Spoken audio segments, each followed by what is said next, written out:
Hi hello. রেস্টুরেন্টে গেলে আমরা কিন্তু সবাই কম বেশি নান রুটি খেয়েইছি। তবে আজকেই খুব সহজে বাড়িতে কিভাবে এই নান রুটি বানানো যায় সেটা তোমাদের সাথে শেয়ার করে নেব। চলো ফার্স্টে ডো তৈরি করে নিই। নিয়ে নিয়েছি হাফ কাপ উষ্ণ গরম জল, তাতে দেব 1 চিমটে লবণ, দিয়ে দেব 1 চামচ চিনি আর দেব 1 চামচ রিফাইন তেল, সাথে দেব 1 চামচ ভর্তি ইস্ট। এবার চামচ দিয়ে এটাকে বেশ কিছুক্ষণ ভালো করে মিশিয়ে অল্প অল্প করে ময়দা দিয়ে নেব।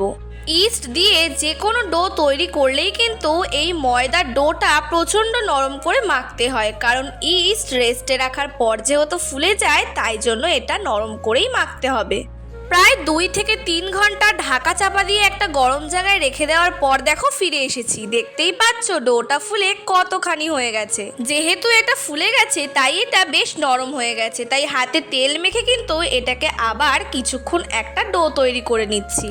এবার আর কি এর থেকে আমরা কিন্তু ছোট ছোট করে লেচি কেটে নেব, দেখতেই পারছো। আর এই লেচিগুলোকে কিন্তু এবার আমরা বেশ লম্বা করে বেলে নিচ্ছি।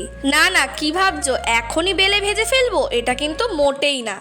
নান পরোটা তৈরির জন্য এটাকে প্রথমে লম্বা করে বেলে নিয়ে আমরা দুদিক থেকে ভাঁজ করে চৌকো আকারে করে নিয়ে এটাকে আরও 1 ঘন্টা মতো কিন্তু রেস্টে রেখে দেবো।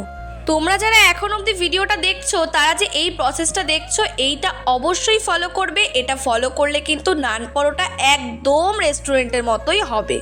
এবার এটাকে চৌকো করে ভাঁজ করে আমরা 1 ঘন্টা রেস্টে রাখার পর ফিরে আসব। দেখতেই পারছো এটা কতখানি ফুলে গেছে।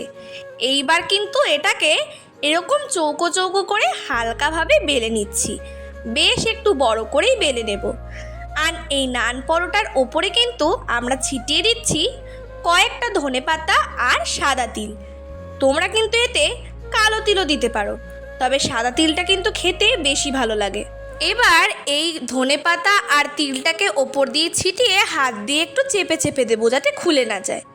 কড়াইতে সামান্য তেল ব্রাশ করে এক পিঠটা ভালো করে সেঁকে অপর পিঠটা উল্টে দিয়ে দিচ্ছি গলিয়ে রাখা বাটার দিলে এতে একটা দারুণ স্মেল আসবে। এবার এই পিঠ ওপিঠ উল্টে কড়কড়া করে ভেজে নিলেই আমাদের নান পরোটা তৈরি। সার্ভ করেছি তড়কার সাথে। তাহলে দেখেছেন তো আজ কত সহজেই আর একটা নতুন রেসিপি শেয়ার করে দিলাম। ভালো লাগলে সাবস্ক্রাইব করে দেবেন। আর হ্যাঁ, তড়কার রেসিপি কিন্তু শর্টসে আমি দিয়ে দিয়েছি।